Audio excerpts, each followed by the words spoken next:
Hello. All right, what's up, everybody? Long time no talk. It's been a minute. This is a little bit of an impromptu intro for this podcast. Just wanted to let everyone know what's up.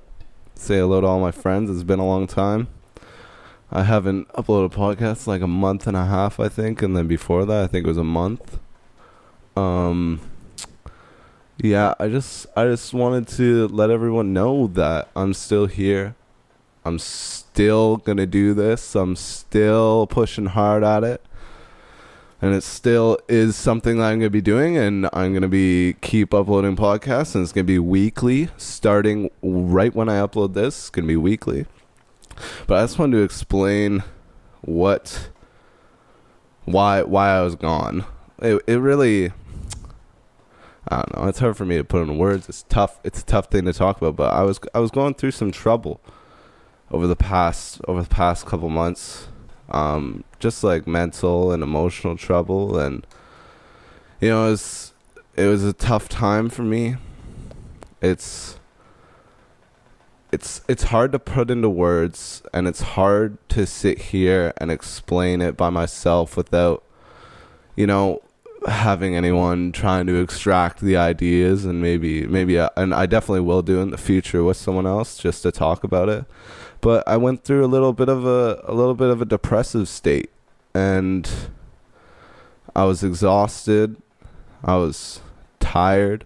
I was mentally and physically frustrated. I was doing interlock, so like stonework, and I was doing that. I was happy with it, and then I got into a car crash maybe about a month and a half ago, and it shook me a little bit. And people say that I had conversations with my friends, and I asked them, have you ever dealt with depression? Have you ever been in a state of depression? What was your experience with it? And I had a couple friends tell me that they don't really know that they're, and I want to use the word depression or whatever like lightly, because I'm fine, right? Like everybody has their ups and downs. But I asked my friends, and they're like, yeah, I've felt it before, and I don't usually realize it until after it's happened. So during the winter, I was working a job at a grocery store, and I was doing snow removal at nights. So I'd be 40 hours at the grocery store, and then I'd shovel at nights from, I don't know, probably midnight to 7, and then I'd go. So I was working really hard, and I really didn't get a lot of sleep. And I've always been that guy to push forward and just remind myself to keep working hard. But I really didn't include any balance into my life. And it came back and bit me in the ass, because I just felt so exhausted, and I felt myself losing me losing myself, and I felt the passion and the hunger that I had for wanting just to be a dreamer, just being a dreamer, and just being the type of person that wants more, and a motivator to all everybody in my life. I try to be. That's the goal, right? And I have motivators in my life too that spur me on. But I felt myself losing that. I started not caring. I started not taking care of myself. Started eating like shit. And it was rough. And there was a point where I just looked at I would look at myself in the mirror, and I didn't respect the man I was looking at. And I'd come home from work, and I would cry. I'd cry, and I'd grab my hair, and it was tough for me. It was just, I'm a very centered person most of the time, and as soon as I started reacting so emotionally, and to every little thing. I knew there was something wrong. And I realized that I've been numb. I just haven't felt anything. I'm going to school in September, and I'm going to Humber, and I wasn't excited for that. I wasn't excited for the future. I wasn't excited for my potential as a human being anymore. And it was tough. And I'm getting over it. I quit the job. I did what I had to do. And it's hard because I am that person who chooses to always push through, and I'm going to be a warrior, and I'm going to fight for it. But I was just at my ends.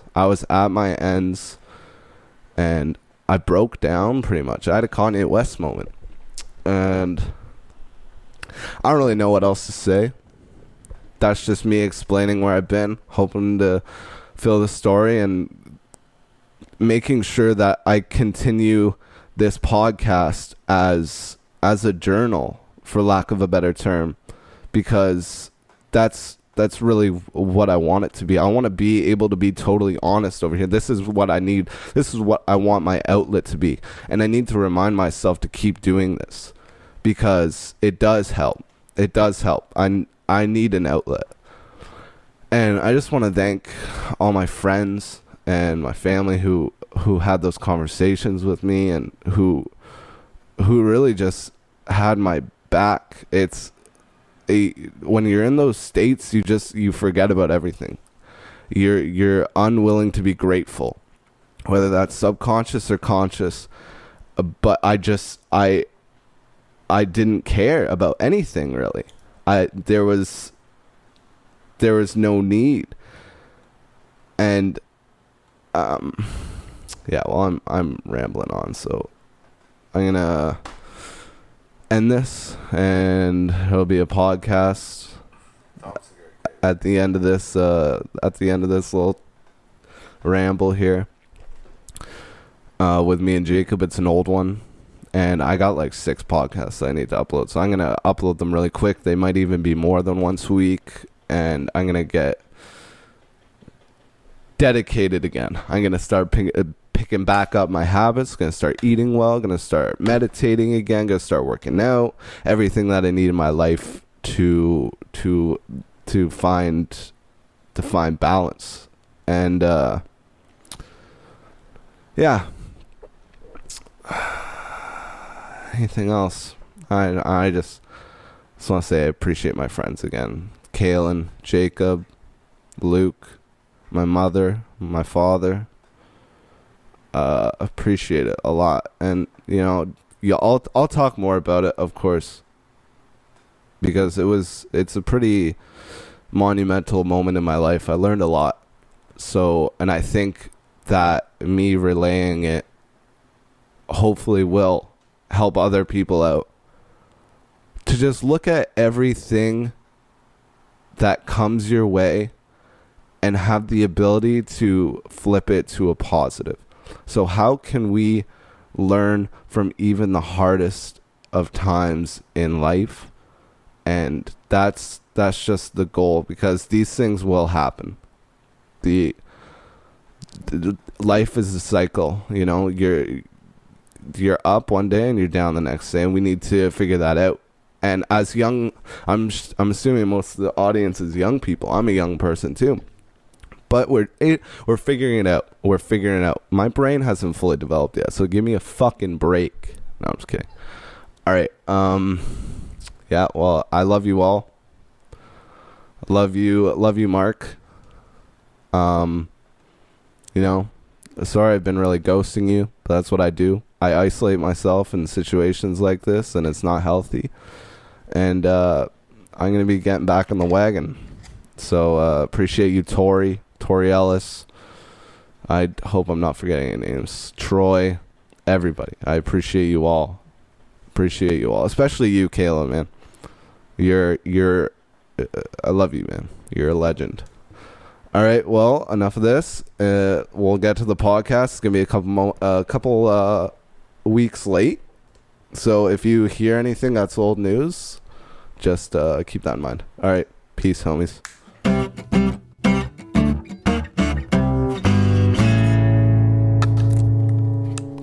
This podcast is brought to you by Pop-Up Podcasting, Ottawa's pristine. What other good words can I use to describe a podcast studio? Throw me a couple, Jacob. It's pretty high up. It's on the 12th floor. It's got a pretty sick view, actually. It's kind of beautiful. But Ottawa Pop-Up Podcasting on Albert Street. Call for booking and details. It's open 24/7, so get in there whenever you can. This is going to be a legit podcast intro, dude. This is the Can Opener, and my name is Evan Stolpmann, and across from me, I have a very special guest. My name is Jacob Van Dyke, a reoccurring guest on the Can Opener. He's new here. New guy. Not my first podcast. I might crack this window open a second. Because it's hot in here. Man, I've actually been promoting the shit out of the podcast lately. You know, I've been talking about it at work all the time, and I so much appreciate that because I need it, dude. I was mentioning it to this dude at work, Matt, the other day. I hope he's still listening right now. This is my test. Shout out, Matt. If he comes back and he knows, he was listening. That's right. But I was telling him about it, and then a few shifts later, he came in and he was like, "Yo, I listened to one of your podcasts, bro. That's sick that he was getting so into it," and I was so hilarious. Appreciative. That's hilarious. So, what was his response? Was he like, did he ask you about the conversation that you had in it? Well, I was talking to two dudes at work about it, and it's kind of confusing because both their names are Matt. But the one dude was like, "Well, what are your podcasts actually? What are the dudes Evan's podcasts actually about? You know, what do you guys talk about?" And I was like, "I don't know, just whatever's going on, you know." And yeah, Matt was the one guy was like, "Oh, I got it. So you guys are in the," because he listens to a lot of podcasts. Yeah. He was like, "You guys are in the two dudes talking genre." I gotcha. Yo, those are my favorite kind of podcasts. Yeah. He only listens to those kind of podcasts, hilarious. So it was perfect. It's so strange with podcasts because there's so many undefined genres. It's such a weird and open platform that there's not really, it's not like music where you're in rock, hip hop, or like, I don't know what you would call this. I don't know how to describe it to someone. I don't know how to, it's hard. It's like, it is what it is. That's the thing, eh? You really bring out a lot of your personality in the podcast, and that's a really important aspect of it, I feel like. I think it's necessary because what else are people going to be interested in? That's the only thing that we're bringing to the table is our personality and our ideas. Yeah, that's obviously very true. Like, and different conversations we're having. But what else would anybody be attracted to? Mm-hmm. It's not like we're like me and you mentioned to me that you listen to what's Buddy's name who does the 6-hour long podcast, the hardcore history. Dan Carlin, yeah. Dan Carlin. Did you say Dick Carlin? No, Dan Carlin. Dan Carlin, but he's like he writes essays. Like those are 6-hour long essays that he like talks out in story form. Oh, he goes above and beyond with his. For real, it's like, yo, that's not me, dog. Man, no. He like tells entire stories of battles through history in essay format, but with story as a part of it, using interesting descriptive narrative words. But that like, and that's that's how broad the genre is. Mm-hmm. There's like nothing. It's radio. That's the coolest part about it, is that it's been around for so long already. It's just being utilized in such a way that makes it so much more free for creators to, like you said, talk about whatever you want to. Incredibly. And someone said, I work for a show, a YouTube show, like a digital content creator who does Flatbed Tonight. His name's Chris Hawes, and we're having a meeting with a bunch of the crew, and somebody's like, yeah, podcasts are gonna be the next, because we were trying to convince him to do a podcast along with the web series, and he's like, podcasts are gonna be the next digital platform. Like, that's where the next content space is gonna be. It's like, I don't know if that's true because they've been here for so long, but it enticed me because it is. Joe Rogan it's crazy. The numbers, purely the numbers are absolutely insane. I just don't get why people don't. Do you know who Howard Stern is? Yeah. So Howard Stern, there was someone said something that he made a comment about, like, how does Joe Rogan even make money? And it's like, how are you that disconnected from that world? Yeah, like honestly. Joe Rogan. Oh my! I was watching some YouTube video because I was curious, and they broke down the math. I'm sure it's not very accurate, but they were like, he makes $70,000 roughly a podcast.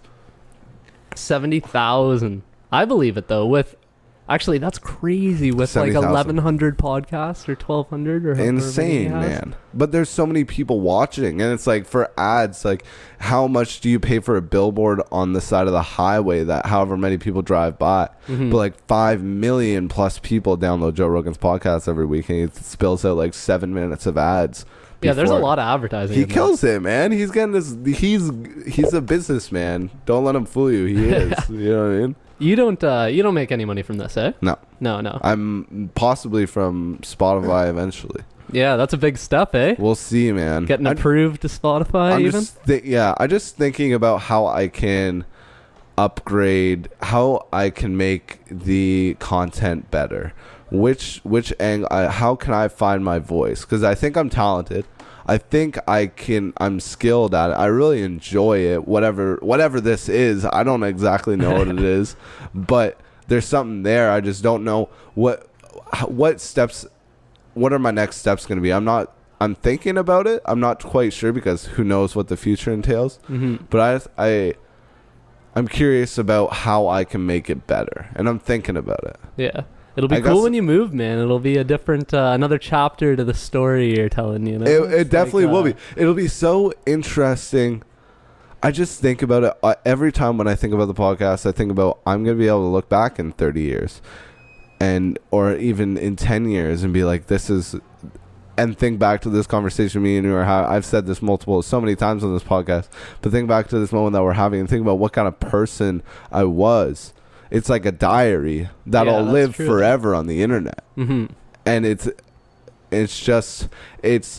exactly what I want it to be. It's like we were talking about Kanye West earlier, and I made a point saying that he is a reflection of who he was in that moment, and that's why it's so an honest reflection of who he is in that moment. That's why it's so powerful, and that's what I would aspire to do. Mm-hmm. To be able to be totally 100% honest with the thoughts I'm feeling right at this moment, not thinking about the future at all. Yeah, that's true, eh? That's what I would aspire. That's what I'm trying to aspire to do. And this form, like the podcast is more, it's, in my mind, it's like a practice. It's a tool. It's training me to be honest and comfortable on an open platform that I wasn't doing before. That's very true. When you put yourself out, especially the ideas that you're trying to you open yourself up to criticism from everybody else, and that really helps you develop your ideas a lot more because it encourages 100%. I haven't gotten really good criticism yet, to be totally honest. You know what I mean? Because people, it's mostly my like close friends. There's people who have had like digital interactions with, but no one with real criticism. So that's something.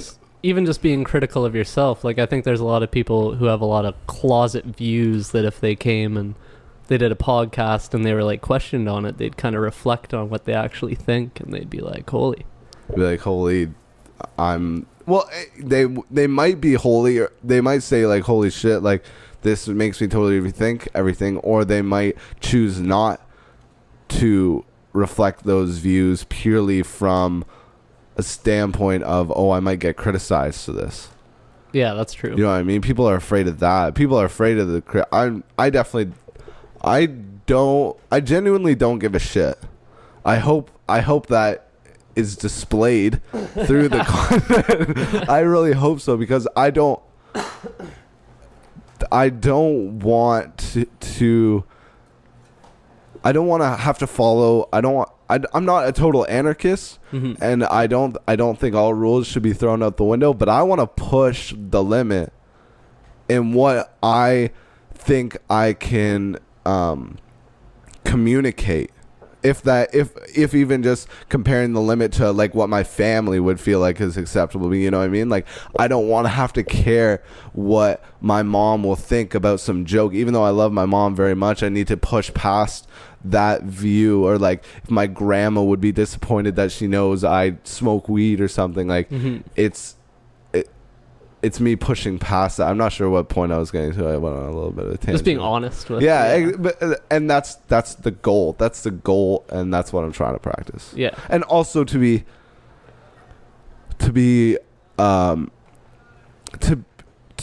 confident in my own thoughts. I've been thinking about it too, listening a lot to the podcast and thinking about last year and thinking about what it's come to. And it's like I was practicing. When I was doing the podcast, like consciously, I was practicing like what questions I should ask. Questions are so important to ask, and how, and that was what I was really focusing on. I think I got really good at it, but I took away from my own personal view, kind of. So I need to make sure I have a balance in there. That's what I've learned in the past year from doing this. It's good to listen, and it's great to ask questions. And it's super important, but there needs to be a point where there's a back and forth exchange. Well, it's just where you talk about curating. Curating is very important skill to develop. I feel like in a conversation, like it's not easy to keep a conversation going realistically. It's rare that two people sit down at a table and just talk for like an hour and a half, you know what I mean? Super rare. Well, and really never, unless you're sharing a meal. But even when you share a meal with someone, people got their phones out and shit, and like there's nothing actually happening around a lot of people, so you're not talking about the things that you might be talking about right here, right now. Yeah, exactly. It will be sick to look back too, like you were saying there. When did you start doing this? A year ago. We're officially on season 2. Right on. Yeah.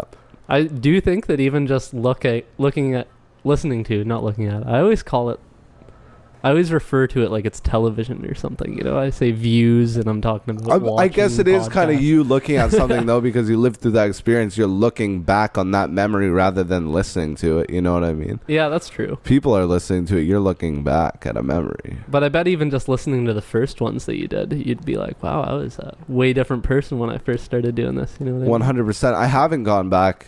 I definitely should.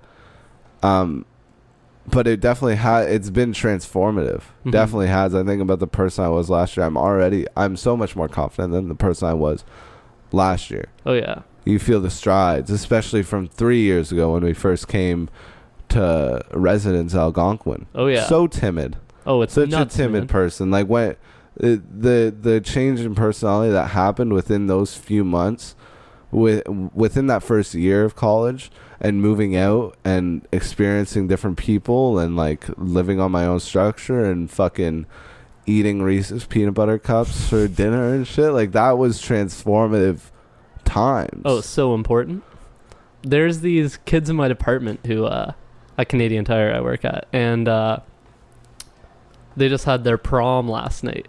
And so I was talking to them all about that today, and I was getting real nostalgic thinking back to what was your prom like? Oh, man, it was awesome. I had such a good time, man. It was on the Seguin across Lake Muskoka. Beautiful. We were blessed. Nice. We lived on the river. We were in Muskoka, this beautiful country town. All the cottagers go there. Such a memorable night, actually. Did you get wasted? Oh, yeah, all day. Bro, I didn't go to my prom. Oh, really? No. I said, fuck that shit. I didn't have a date. That was probably mostly why, but I was like, I don't give a shit. And then, because I was a badass, dude, I was like, fuck rules, dog. I was smoking weed and cigarettes, dog, like I swear now, but like, it was harder back then. Those were the hard times. And I puked on my way to the after party. Oh, I remember you saying Sam Taylor picked me up, and I puked out the side of his window. And then I laid face first on a deck for like 3 hours, and then me and Jackson Hill, we walked about 7 kilometers home at 5 a.m. It took us 3 hours to get home. It was one of the most I puked twice on the walk home. Irresponsible. Such a different time, bro. Looking back, unbelievable. I try to think back. Do you think it's possible to think back and like extremely accurately on how you felt back then? Because it's impossible. It's impossible. Man. I've been thinking about it. It's like I can't compare myself. Because because I often compare myself to myself. Mm-hmm. I can't compare myself right now to back then because I don't even know how I felt or how I thought at that moment. That's gone. Mm-hmm. I can't accurately describe it. I can sort of know the consensus of what my actions were, but I don't remember how I felt. I can't feel that right now. So it's impossible for me to. So I feel like it's just an endless circle that I've been thinking about personally the past few months. I was such a different person, man. What made you change, bro?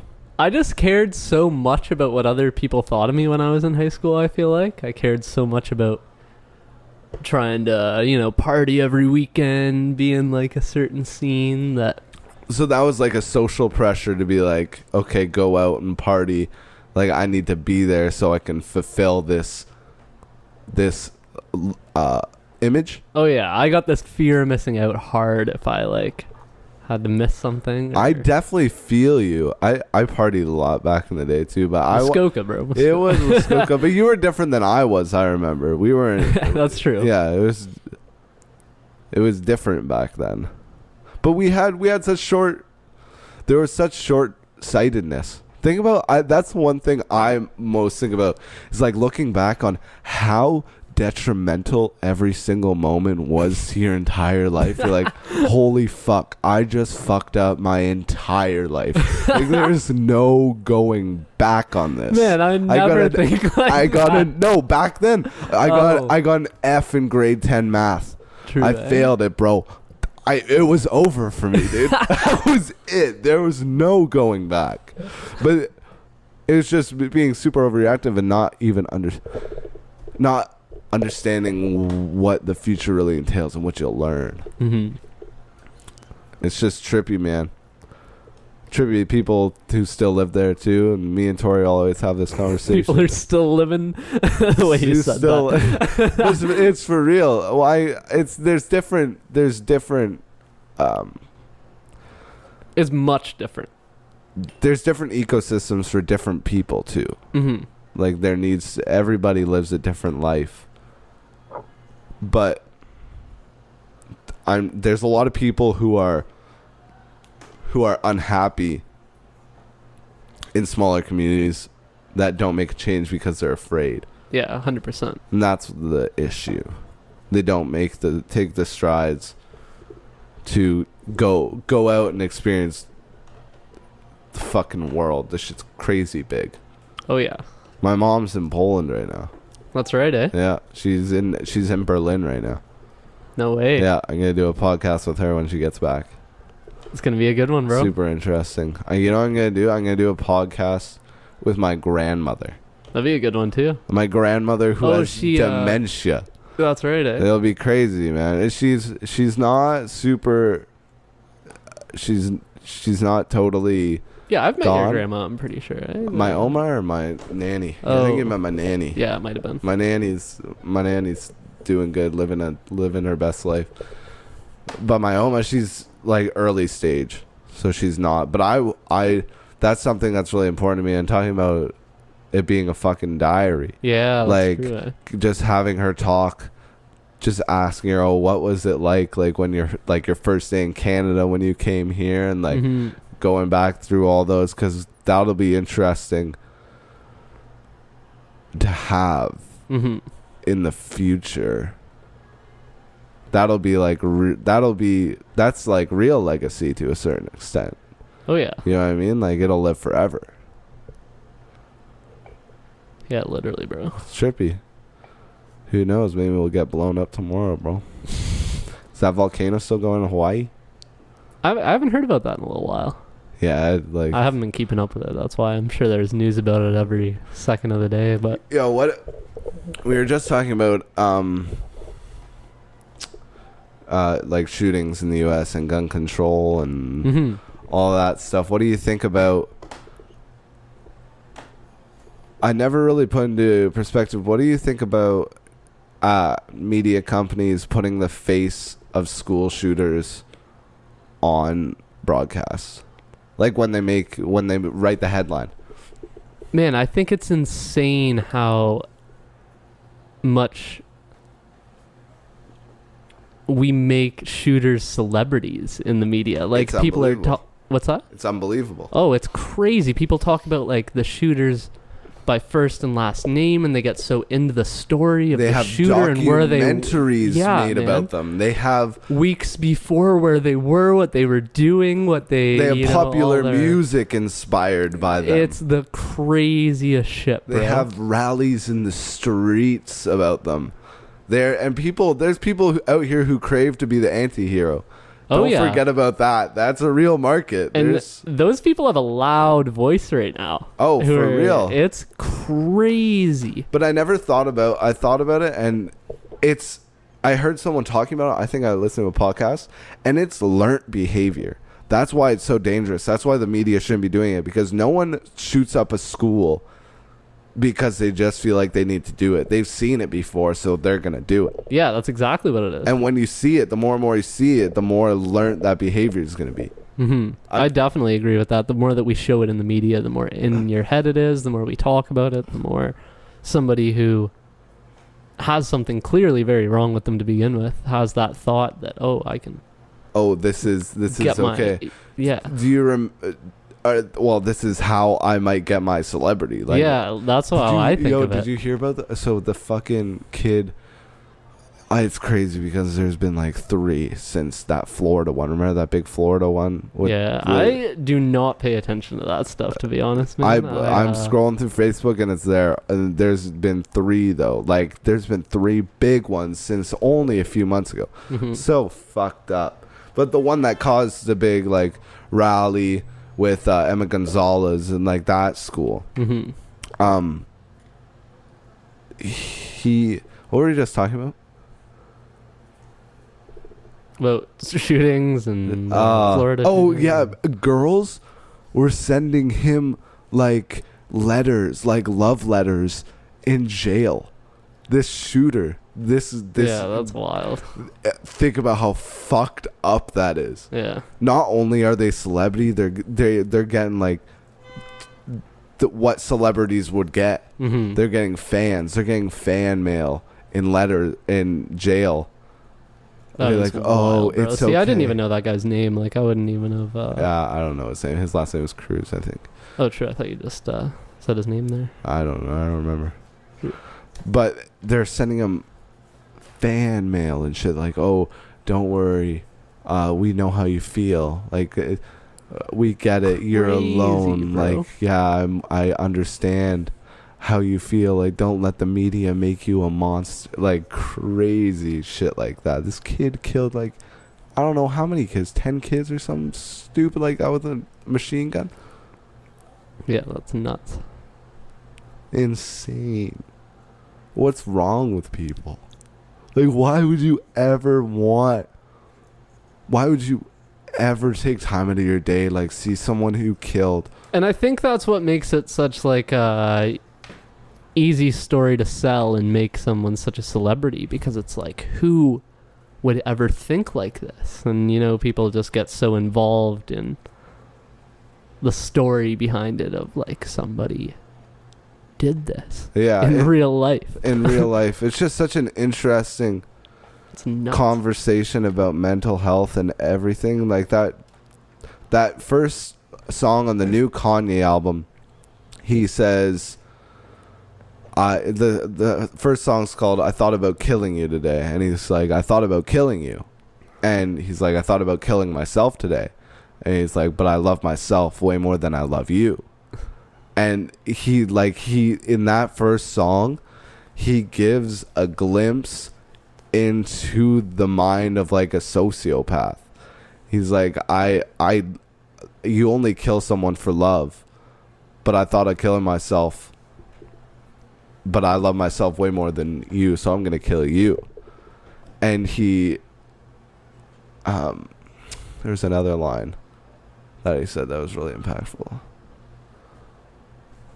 I'm totally forgetting right now. Man, I think it's just dangerous to dive too into that, trying to figure out the shooters and...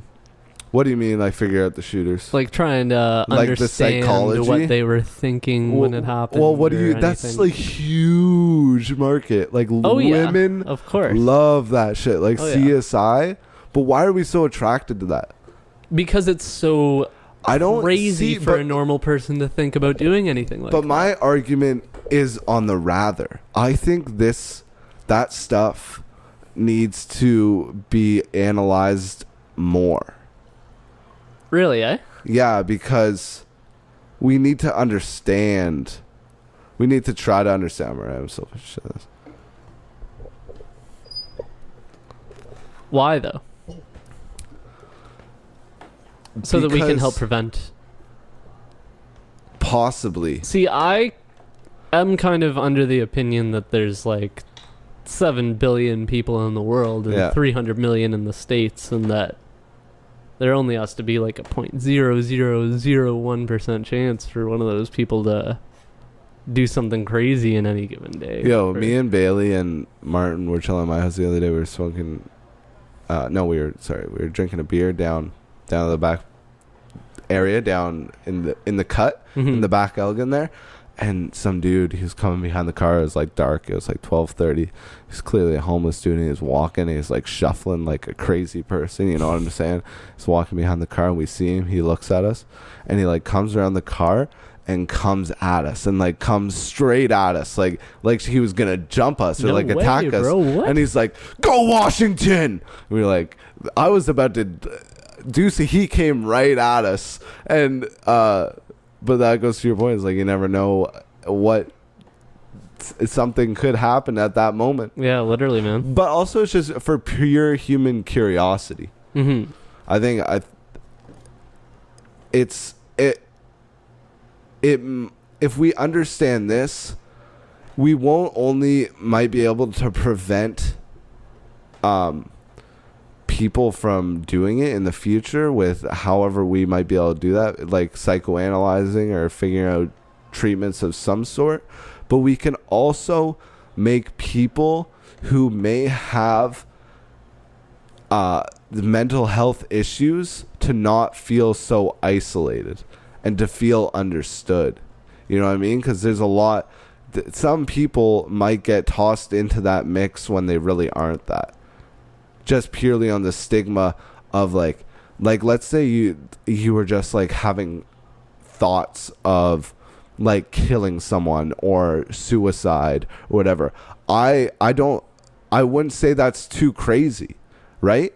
Like just having thoughts, not acting on anything, just thoughts, personal thoughts. But the way it's portrayed is fucking crazy. Like if you have serious problems, if something like that's happening, and you might not. Yeah, that's true. You know what I mean? It might not be as significant as we put it out to be. Mm-hmm. That's my thought on that. See, I do think I see what you're saying. Yeah. But I do think that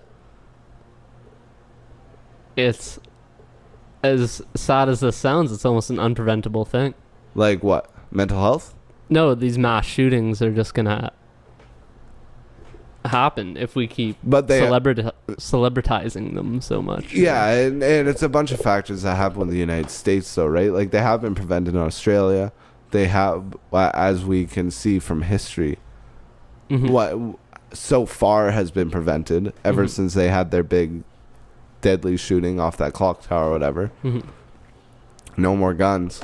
But like we said, it's impossible for the states to have. We've had this conversation before. And so it's like... They need to reform gun control in the states, though. Well, something's got to happen. It has to. But would you want to be in the states when you know everybody's got a gun, but you don't?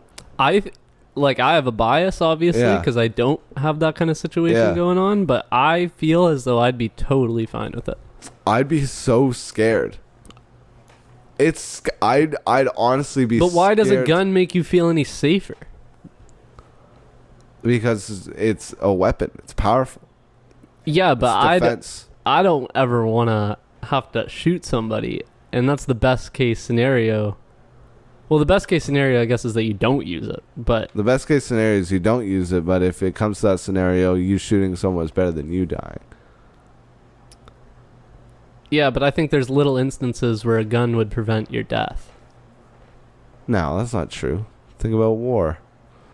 But I mean, in a practical... Thousands of lives have been saved from guns. But in mine, in your life, if somebody in the States, if we lived in the States, then I don't think a gun would ever really...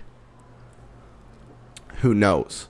Who knows? You don't know, right? Well, if somebody ever pulled a gun on you and then you went to pull your gun out, then you're probably... Well, maybe it wouldn't happen like that. Someone might pull a gun at you and you might just flash your little holster and be like, don't try it, buddy. Go pick on the next dude. Who knows? There are so many like robbery videos and shit of like gas station clerks pulling out pistols at the bottom of the thing when they get robbed at gunpoint. Yeah, that's true. Who knows? It's just a difficult situation. I don't think it's gonna be the end all be all, to be honest with you, though. No, eh? I don't think all this shooting is gonna continue happening. I guess I'm over exaggerating my point a little bit, and I don't even really think that reforming gun control would prevent the mass shootings all that much. I just feel like it's a related but unrelated issue. It's very isolated to the United States, though.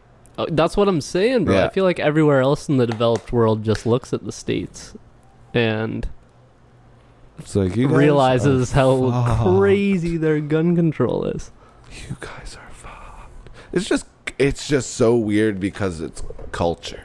Yeah. Like, it's culture. It's like we have maple syrup because that's Canadian culture. Mm-hmm. But they have AR-15s because that's American culture. That's a real thing. That's a real ass thing, and it's trippy. We have Tim Hortons. That's Canadian culture. They got 50 caliber bullets. It's American culture. Something wrong with it. I don't know, man. It's hard to figure out what's right or wrong.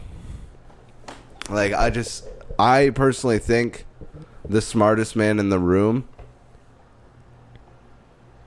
will always think that he is not. That's a good quote. It really came out stumbly. Like, it was a little. It could have been closer, but I think that's what I think. So that's the mindset I try to keep. Because Chris Cardiff told me this great quote. He's like, what do you do if let's say you're at a job interview or you're with a bunch of people in this place where you're getting tested, or there's some going on, some orientation of some sort, professionally. Someone asks you, do you think you're the smartest person in the room? What would your answer be? No, I'm the most humble. Sit down. Be humble. No, he told me the best answer to give is, if I am, then I'm in the wrong room. Ooh, that is a good answer. Great. Some gold from Chris Cardiff. But I just feel like I've been thinking a lot about insecurity too. Insecurity. I feel like I have a lot of insecurity. I do. Deep down, I know I do. Yeah, you were saying that, eh? I do. 100%. I don't.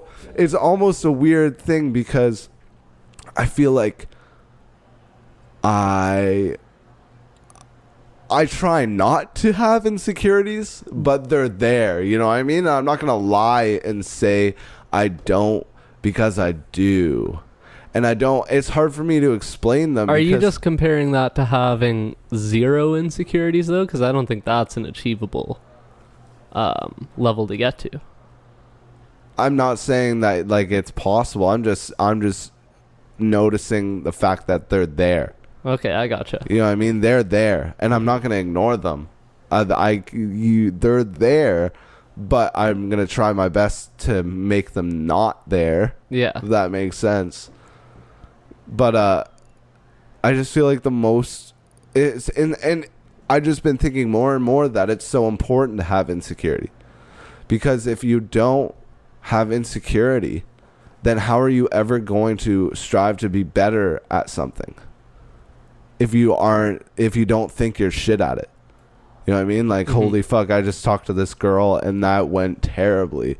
Like if you're like, oh, that was sick, dude, and you like fucking sneezed on her face and shit, like you're never gonna go anywhere. But if you have that insecurity of understanding that you fucked up, because that's what insecurity is, you know what I mean? Questioning yourself and like insecure with your own actions. So it's like that will push you to be more secure because you're gonna practice it.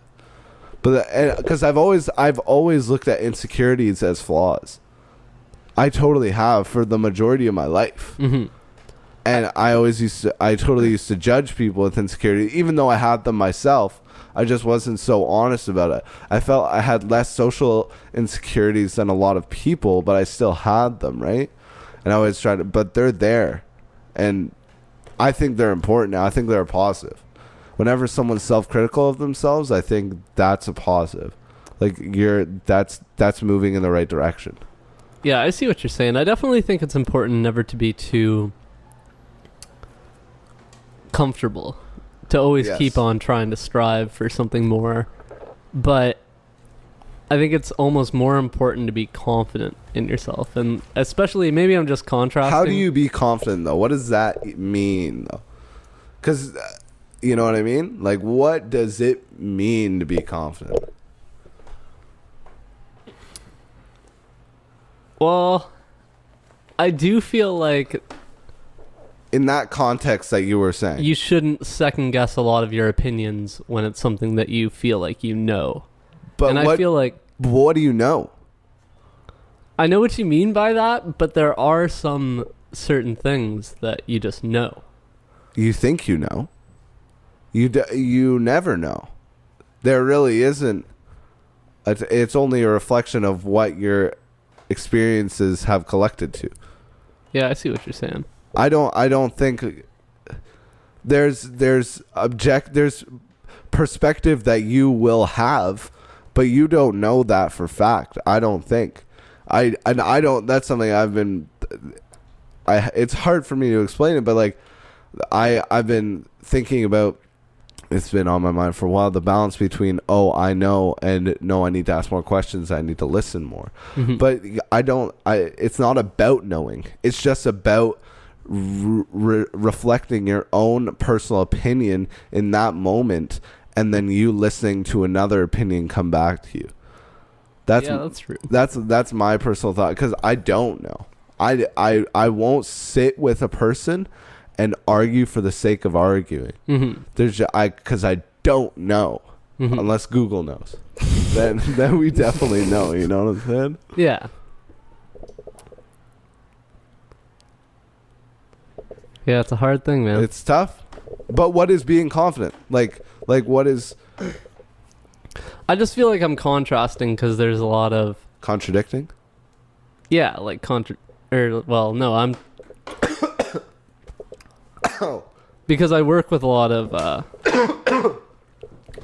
no worries.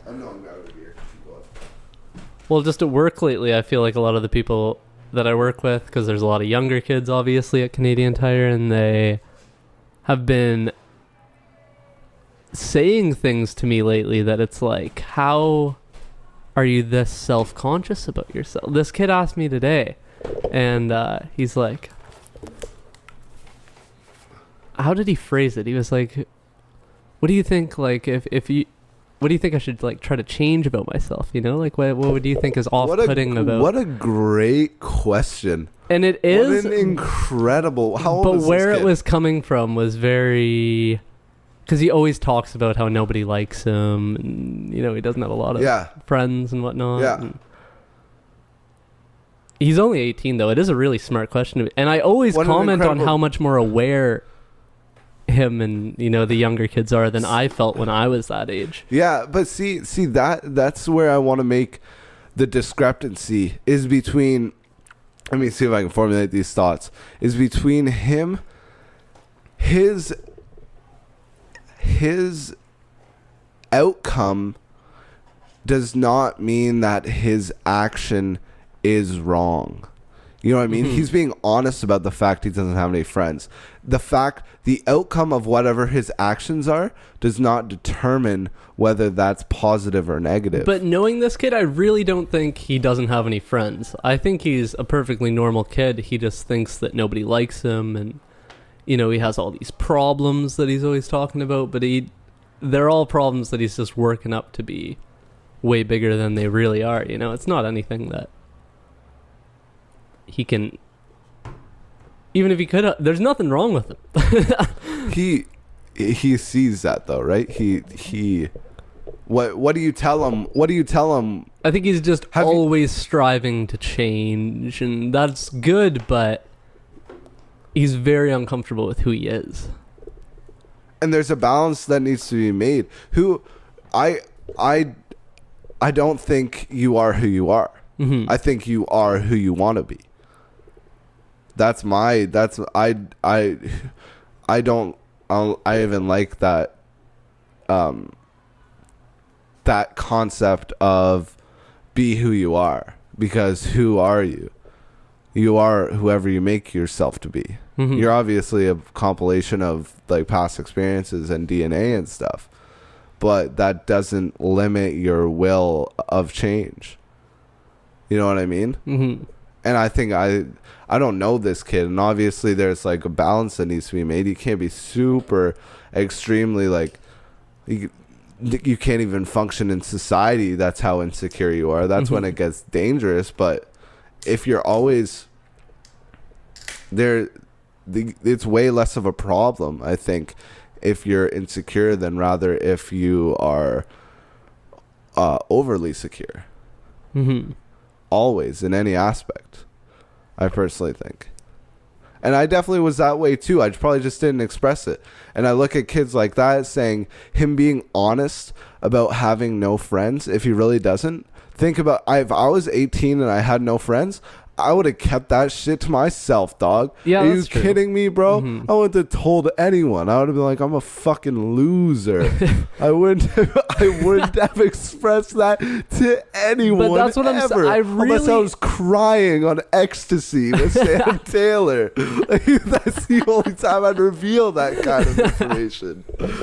But I really don't believe it about the kid who says it.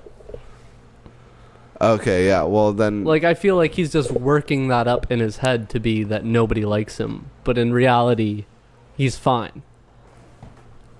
Like, Yeah, but isn't that all of us in everyday life? With every aspect? Well, I think, like you said, there's a lot of people who are overly confident who... Yeah, but him creating... Do we have any real problems that we don't just make up? Like, think about stresses. Like... there's only stresses in my life are ones that I make up. For us, there's a lot of real stresses, though. It depends your perspective.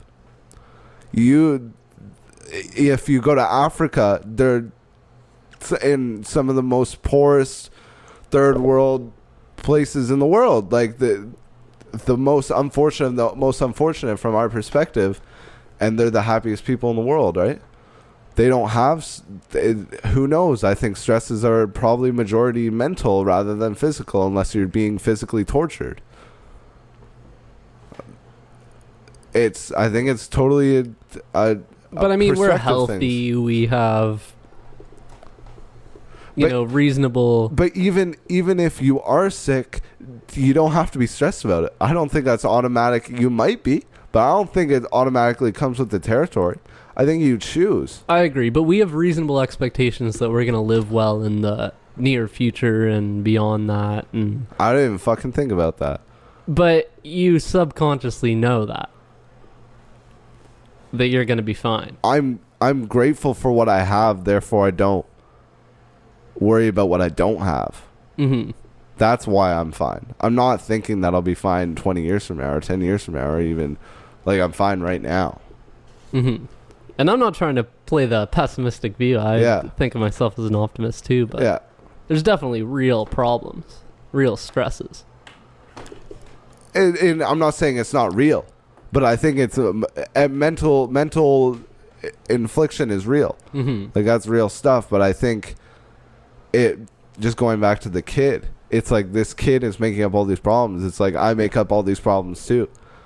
Yeah, That's true. Maybe if it's not friends, maybe if it's I'm not successful, or I'm not gonna be successful, or I'm not gonna have a loving relationship, or I don't have one right now, or like I don't have so many friends. Like those are all like made up, and those are my stresses. You know what I mean? Those are just me thinking into the future, and it's irrelevant at this point. And he's young too, right? He's 18. Yeah. So it's like, I don't know. I wasn't stressing about that because I was blessed. I had a lot of friends in high school. Yeah, things were good in high school. It was an easy life. It was an easy life, but it wasn't an easy life either. Oh, I loved high school, man. That's what was getting me so nostalgic thinking back to it today. Where did you spend the most time in high school? That's a good question. What place, eh? Yeah. What place do you have like the most memories you can think Carter's of? house. Carter's house. Carter Morrison's house. With his mother. Oh yeah. Remember when his dad fell into the fire pit? Yeah, that was nuts. Insane. Back first. Ass first. But man, I had the best times at Carter's place, let me tell you. We did some crazy shit back in... Alcohol-induced? Yeah. Of course. Yeah, I did a lot of drinking back in Muskoka, I feel like. What else do you do, bro? But, you didn't snowmobile. That's true. Man, I was even talking to one of the dudes I work with today, Taha, and he's very Muslim, so he doesn't drink or anything like that. And I just think so much about how different my life would have been if I never drank. And you probably would have committed suicide. It's probably what would have happened. Well, Muskoka was a way different culture. If I didn't smoke weed, bro, I don't know. Like, I'm medicated. I was medicating. You'd say so, eh? Oh, fuck yes, dude. Are you kidding me? I'd wake up in the morning before school, smoke 3 bong hits, bro. Shit was in high school, wild, bro. I should have just absolutely baked off my ball sack. Don't remember a single day. That is crazy. I never smoked weed in high school, really. Yeah, I was a little late, but not as late as you. Yeah. Yeah. High school, it's trippy looking back. It's so weird. Even the past 3 years. It's just such an artificial environment that feels so real. But I guess it is. It is just as real. As, any. But I think about like 40 or 50 years ago, and it's like how I'm curious comparing our lives, like how different our lives. Our lives are very different now because we got like social media and shit. Thought that was Luke. No, I just dropped some. Okay. But just thinking about it, like how my grandparents, like we have so much. There's so much more. I don't even know if there's so much more. Man, I remember when we were like 13, 14, and we were kind of just starting to get cell phones. Starting to get boners. Yeah. Cell phones. Yo, like did I ever tell you about the story of my brother? So one time I just got my first cell phone. I was probably in grade 5. And I took a picture of my dick. I straight up, I was 5. I was what? I get it. How old are you in grade 5? Probably 10. And my brother went on my cell phone and sent the picture of my dick. Of your 10-year-old dick. Of my 10-year-old dick to everybody in my contacts. I walk into grade 5 the next morning, like all normal, just classic, smiling. Everybody's just giving me this weird look. It's like, what's up? They're like, you sent me an inappropriate like, what the fuck are you talking about, Tug? I look at my phone. This is dreadful. That one didn't last too long. It was like a couple hours of embarrassment, but that was it. You had a cell phone in grade 5, eh? I had a flip phone. Really, eh? Yeah. It's pretty young to have a phone, bitches, I feel bro. like. I was playing Call of Duty. Texting bitches, dude. That was what I did. That was hobbies. Yeah, it must have. That was the trap. Just get it. Yeah. Man, yeah, I was just about to say kids probably have cell phones when they're like 10 now, but you already Who figured knows? that What do you out think at that age. Yeah, no, I had a flip phone. Smartphones weren't even invented. Yeah, Think about it, that wasn't I had an even a LG thing. Rumor 2 for my first phone. I had a Banter. Oh, I've heard of those. I never, It's the sideways flip. yeah. I remember I used to like throw it across the gym. Yeah, they were Like, hit built the like mats. a rock, bro. Bro, you could throw it 40 yards and it'd be Oh, I fine. would- Not even a scratch on the bitch. Throw it across the football field, like no big deal. You could throw it across the football field, pick it up, send pictures of your 10-year-old dick, and send it to everybody. It'd still work. Everybody. What do you think about Steve Jobs and Bill Gates not letting their children use technology? I didn't know that was a thing. Yeah, they didn't let their children use technology at all. Use The- technology. Use That's pretty, technology. broad. The founders of tech, like not use an iPad or not use a cell phone or Mhm. not use that kind of shit when they're young. Yeah, it makes sense. It makes sense coming from the two people who created this incredibly giant industry, arguably on the forefront of this giant industry. Yeah, man. I don't think it's a very arguable thing that it is very different than the way that we are used to living, having computers. But then do you think in that thought, do you think it's immoral for them to sell this stuff to children if they aren't going to let their own children use it? No, because it's not like there would ever be a regulatory ban on any sort of product that had technology in it or anything. So there like has that. to be a ban for it to be immoral? No, but it's not like it's a preventable thing from the people who invented it. They invented something that's going to create a lot of innovation and it's going to do a lot of good things, and because it will subtract in a couple of ways, that doesn't mean that it is immoral. But they would never come out and tell you that it would subtract from those ways. Well, that's because they... Are trying to sell a product. Well, it's because they're almost obligated. When you run a public company, you can't really talk shit about... Talk shit about your own company. I guess Yeah. that makes sense. For shareholders meetings. Yeah, do you even want kids? Yeah. Are you going to let them use technology? Yeah. You're just going to hand them an iPhone, eh? I You know don't what know I'm if I'd gonna say get? it You like know, that. have you ever heard of the vest? Like the bass boost vest? So it's like this vest that has like vibrations on it, and it Mhm. like vibrates your back and your chest, like, and it plugs into your headphones, so it like vibrates with the bass of a song. I'm gonna put Okay. that on my pregnant baby mama's stomach.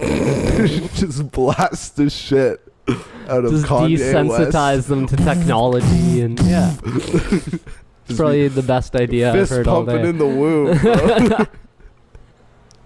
He's gonna be Instagram famous. That's the goal.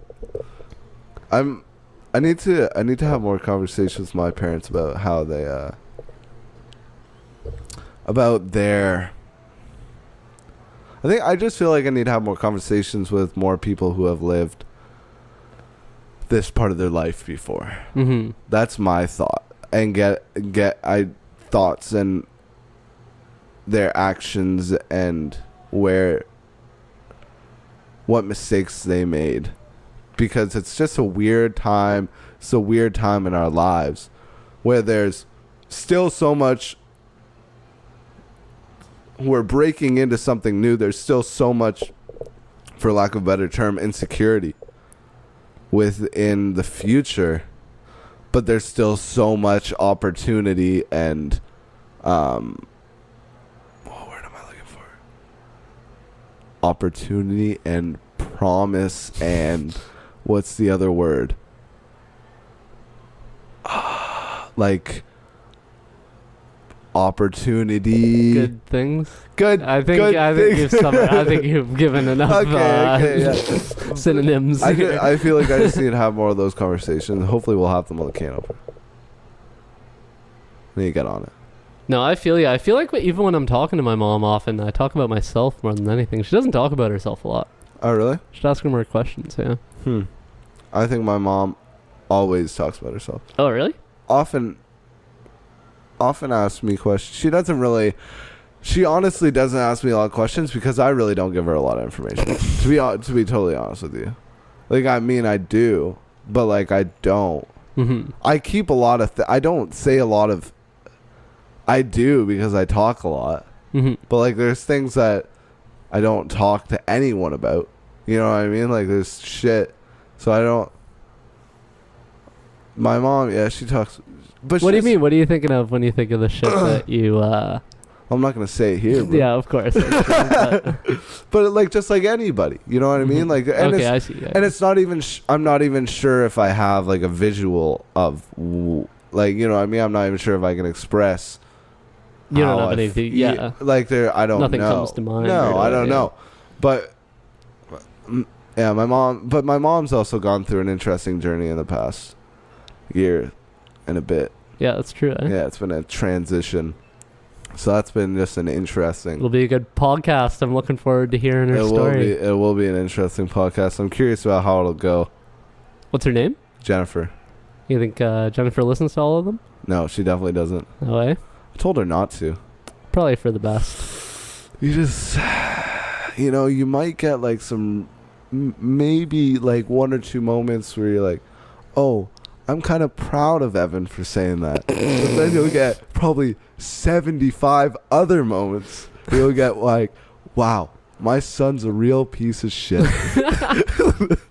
He's a real dirtbag. I don't know if she'd have that. Probably not, but maybe. Some pretty whack shit. There's been a couple times. That's true. We push it. You push it. Whatever, man. This is my truth, That's dog. good. This is my truth. That's good. I love it. It has to happen. I think that's the most, like we were talking about before, that's something I have also come to term with. It's like living my truth is more important than living the truth. Mm-hmm. Because the truth is, from what I've taken in, is me and Luke have this conversation between universal, like, is there a universal truth? There's everything based on perspective. And it's like living my truth. Honestly, the truth is unattainable. That's why I'm scared of people who say they are the truth and who say they speak the truth. Yeah, Because that's true. it's scary because I don't believe that that's true. Mm-hmm. It's hard to wrap my mind around.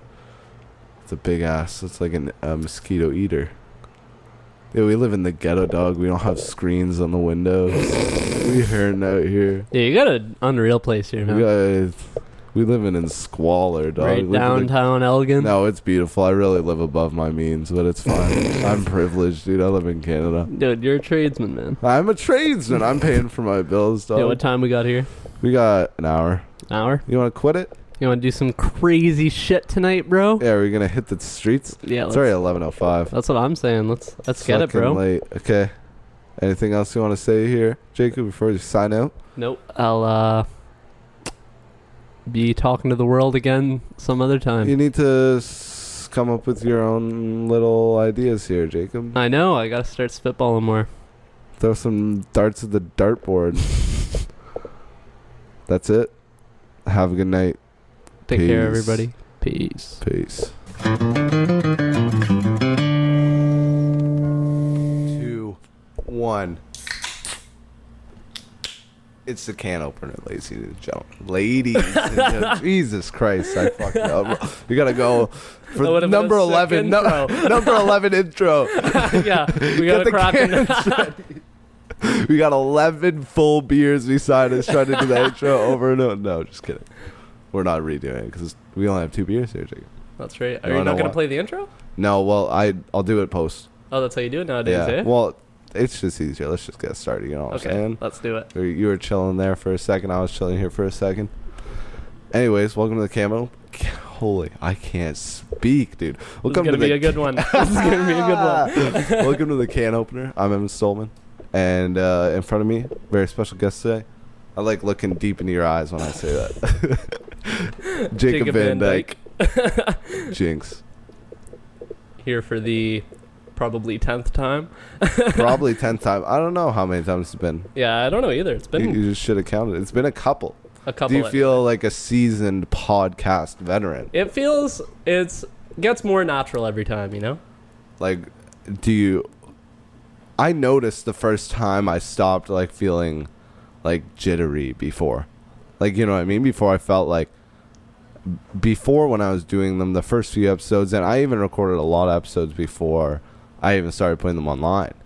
But the first few episodes, I was like, there was anxiety that came with starting it. Well, I just had these, like, pre-thoughts going into it. Like, these expectations that I expected the podcast to be a certain way. And I don't really have those at all anymore. I just kind of go into it.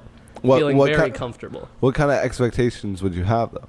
Well, I just would kind of have criteria about what to talk about and how long to talk about it, which isn't necessarily a bad thing, but it's a lot more natural now that I come on and just... Exactly, because it's almost impossible to gauge when you're having a conversation that requires 2 or more people.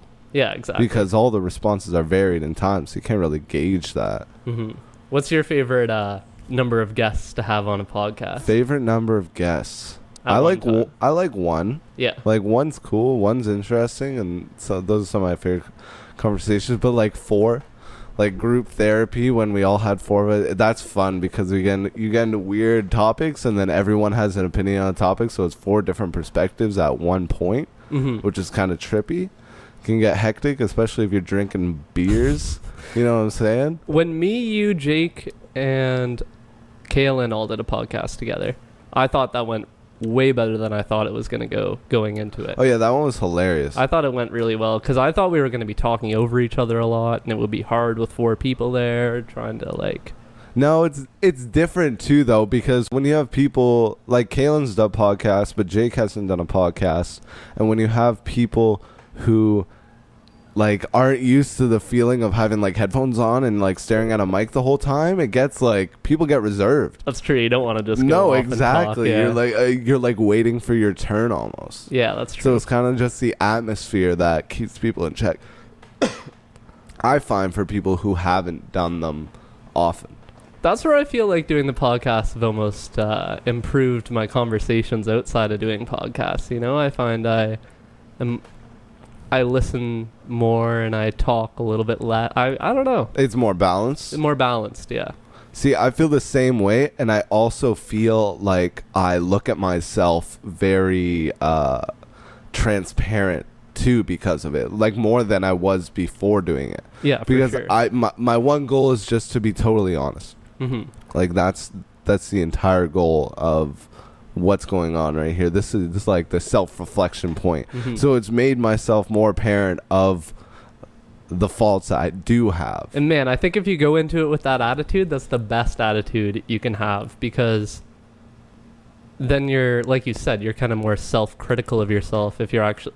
A lot of people have these closet opinions that they're not okay with sharing to the rest of the world. Very true. And we have people in our life, close friends, that have those. Yeah, man. Like... a fair few. and you go into the world and there's so many different avenues that you can go down if you're like that. If you have an opinion and you're like, if there's like a social anxiety to sharing your opinion, or there's whatever, you don't think everybody else is going to agree with you, or you don't want to get confrontational, that holds you back. Mm-hmm. That holds you back not sharing that opinion, because one, you may stay in that opinion forever, which is scary because you're not having these conversations, you're not getting proven wrong when you need to get proved wrong. Mm-hmm. See, it's kind of a two-sided story too, though, because if you started gaining enough follow by trying to be so different and trying to be so out there, and then you get that reinforcement from an audience, and it just kind of... I don't know. I'm thinking of someone in particular. Who? Shane Vibert. Oh, Shane Vibert. Shout out to Connecting Consciousness. Shout out. Go check out his Instagram. Tell me what you think. Some very interesting stuff. Interesting stuff. But are we sheep or are we wolves, people? All right? Are we sheep or are we wolves? Ask that question to yourself. And I'm not trying to be entirely critical, because I think that there's some benefit that can be gained. I in some ways admire what Shane's built with his Instagram. So we have this buddy. We should give some context to this. He's not really a buddy. Yeah, we knew him in high school. Yeah, grew up with the kid. Partied with him sometimes. Yeah. Yelled shit out bus windows with him a couple times. Yeah. But he started his own Instagram page. And so first of all, I'll make this context very clear. During high school, he was like a dick. Like straight up, he was kind of a douche. And I'm not being a hater or anything. That was just the vibe he had. Some people have that vibe. And there's a bunch of goofy shit that happened in high school and through a relation.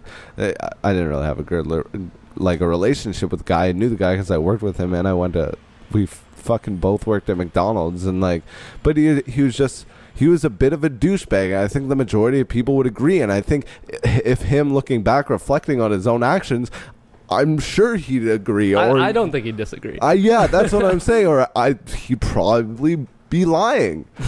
But he started getting into, I don't know when the transition happened. He was never into anything beyond regular small town kid shit. You know what I mean? Mm-hmm. And don't get me, I like Shane. Shane was a pretty cool dude. He was an alright dude. Like just interesting. A bit of a dick though. A bit of a dick. Like just some bully in him. Mm-hmm. Like whether he's tormented in the past or like he just had a bit of a dick in him. And just to give a little more context. He got into like, I don't even know how to explain it, like chemtrails and shit. They started getting into conspiracy theories. I don't know if he was always into them, but he got really heavy into them, and he got heavy into like healthy lifestyle and living organic and non-GMO and save the bees and started growing bees. And he transformed into this different guy. And like I've had friends tell me that they had experience with them, and like he'll give them a hug after. Like he may be a totally changed person. I don't know. But he has this Instagram, and it's called Connecting Consciousness, and it's got around 300,000 followers, whatever. And it's fucking insane because it's hard to really wrap your mind around what's happening within that Instagram page, because there's a lot of good. There's a lot of truth within it. It's like he's telling you eat organic, eat fresh, eat Canadian, eat like... He has good messages, for sure. Vegan, like plant-based. Like he has a lot of energy stuff, like a lot of hippie shit. But it's like good shit. It's true shit. It's spiritual shit. But then he has opinions like the Sandy Hook massacre was... a conspiracy. Like it didn't happen. Like these police were like, they were false. It was a false flag or whatever. And he gets really deep into these crazy conspiracies that are very dangerous, but he has a hint of truth in it. And that's why it scares me personally.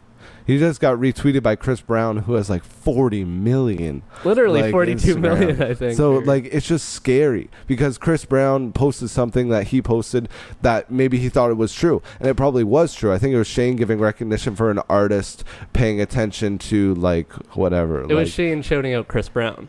Yeah, it was Shane shouting out Chris Brown using his platform for good, and then... For being so woke. For being so woke. Great way to put it, Jacob. I think it was... If you've ever seen that video, I've seen it scrolling through Facebook where you see all the broadcasters from the local news networks. Oh, that's very true. And then they say the exact same message. All of them say, like, this Christmas, go out and buy... Yeah, it was a program. It was whatever it was. There was 47 different channels that had the exact same phrase. And it was kind of trippy, but that's just so because... trippy. I think they were all owned by Sinclair Broadcast but Network still, or something. It wasn't like a conspiracy, though. It is, though, because that's when you get into monopolies and like how... that's when it does get into conspiracy. It's like how... these people have such a major influence. Don't even fuck around with how much of a major influence. But it can all be proved with facts that we all know of. It's not like a underground conspiracy network of running. The only way we found out was of it. It wasn't like declared that, hey, we have this scripted thing coming right now. This is scripted across all networks. It was just said. No, but you could look at the annual report because Sinclair is even a public company, and you could see that what they own. Each one of the townships and each one of the city news networks, like whatever. But anyway, so Chris Brown, I think that was the video that he put on, and then Shane made a picture giving Chris Brown recognition for sharing that video because he was informing so many people with his broad audience of, the problem, the conspiracies. Yeah, and then Chris Brown re-shares Shane's post, and I'm sure Chris Brown is not even aware of his opinions on Sandy Hook or his other rhetoric pertaining other tragedies and different ideas. It's a dark, scary path, and when you do that, that's like ultimately so irresponsible. That's why it's scary.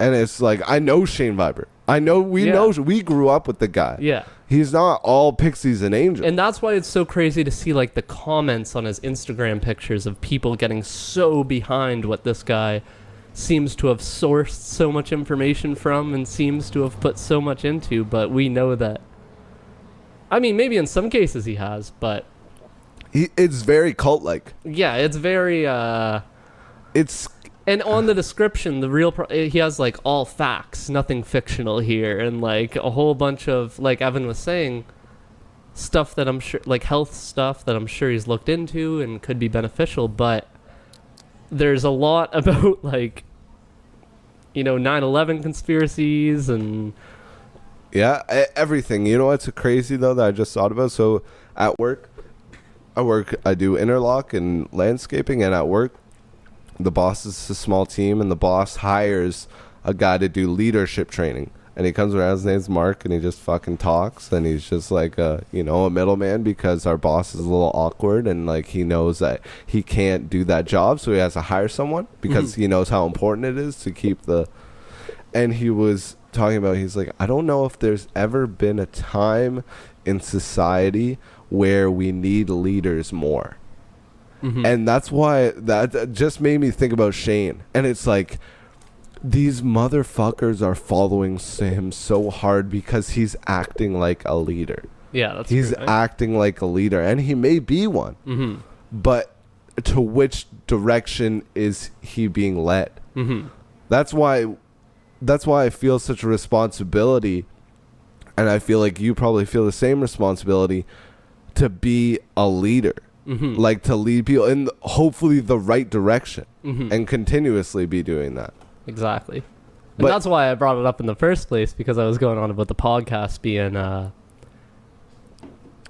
good way to reflect criticism rather than reinforce your own wacky views. 100%, and like have real conversations, and that's what I want this to be, no matter what, and it will always be that way. 100%. Unlike, don't get me wrong, I'm a fucking human, and I'm on off days, right? I have on and off days, but that's what I most. That would be the ultimate goal, because it is such a. I don't want to say it's meditative, but it's exhausting when you're done one. You're done a podcast and you're exhausted, especially if you had like a really good, hard conversation. You're like sitting there and like you're thinking. The best, I think you've said it on the podcast before, but the best conversations are always when the podcast is over and we're talking about shit and we're like... all the time. Every podcast, bro. That debriefing of like... and then you get into these... You go out and you get into these topics about what we were just talking about and how we think that was such a great thing to talk about at that moment, or like it's even other level of dissecting the relatively aware conversation we just had. Yeah. And that's why it's very good conversation after, for sure. Yeah, definitely. It's always, but I don't know why that is.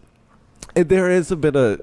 It is a winding down. You can feel it when it's over. Yeah, that's true. Like, yeah, exactly. It's like a deep breath, like, because it's relatively exhausting. But maybe that's why Joe Rogan, that's his secret. Like, you know what I mean? He does 3-hour ones. So that's like, true. So like an hour and a half when you're like having that conversation, it like you get that tail end, and that tail end is still content, because we'd have some great content if we recorded the conversations we had post podcast. That's true.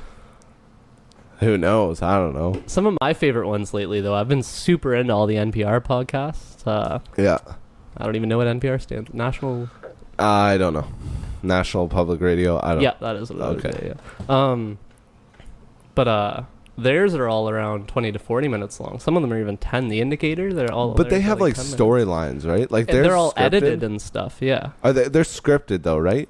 they're scripted and like edited down. So it's like a storyline. Yeah. Yeah. It's like a news report within a podcast. Yeah, It's like a really unique platform, but I really enjoy it a lot. I was thinking about that idea, I want to start writing articles. I've written one, and I'm started my second one, and hopefully other people will be able. Tori Ellis has a couple articles that she wants to write, and I want to encourage her to do so. But that'd be another form of that. I'd want to tape those, have audio for those. Yeah. And then create the story through the audio from the article. Mm-hmm. With you whatever have said that before, and I think that'd be the best way to go about doing it. I think it'd be interesting because I think audio content is with the content I want to create. Mm-hmm.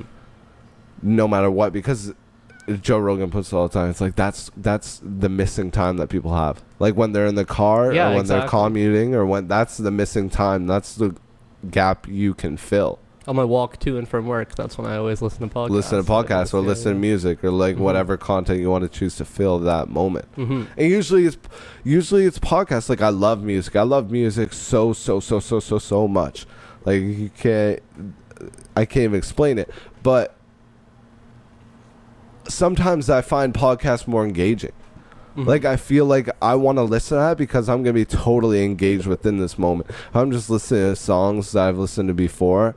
Like there are moments where and it's also when you want to learn something or like audiobooks. Like Chris Cardiff was talking to me about audiobooks and how huge they are. I haven't done an audio. I've done the first couple chapters of Malcolm Gladwell. I don't know what it's like the 10,000 Hour Rule book. Oh yeah. And I fell asleep to it and stuff. But I haven't actually listened to one. But apparently they're really good. But that's the space you want to try to occupy. Yeah. And see, I have done a couple of audiobooks about stuff that I would be really interested. Like usually the NPR ones or the Planet Money ones that are economics related, and that's what I really like listening to. And those are the kind of audiobooks that I've tried to listen to as well, with like Benjamin Graham's Analyzing Securities and his book The Wealthy Investor, or The Intelligent Investor, sorry. Yeah. And